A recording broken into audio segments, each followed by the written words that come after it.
సహోదరి సహోదరుడా, ఈరోజు దేవుడు మనతో మాట్లాడుతున్న మాట, నీ విశ్వాసము ఎక్కడ ఉంది?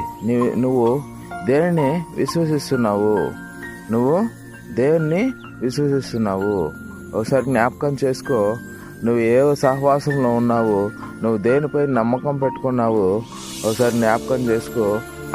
అది నీకు జీవం ఇస్తుందా లేదా అనేది కూడా నువ్వు జ్ఞాపకం చేసుకో. అయితే నువ్వు యేసుక్రీస్తుని కన్నా విశ్వసించినట్లయితే, యేసుక్రీస్తుని అయితే నమ్మినట్లయితే, ఆయన నిన్ను కుమారునిగా కుమార్తెగా చేసుకుంటానని గల్తీయులు రాసిన పత్రికలో తెలివిస్తున్నాడు. కాబట్టి నువ్వు దేవుని కుమార్తెగా నువ్వు ఉన్నట్లయితే ఆయనకు వారసురాలు నువ్వే, ఆయన వారసుడు నువ్వే.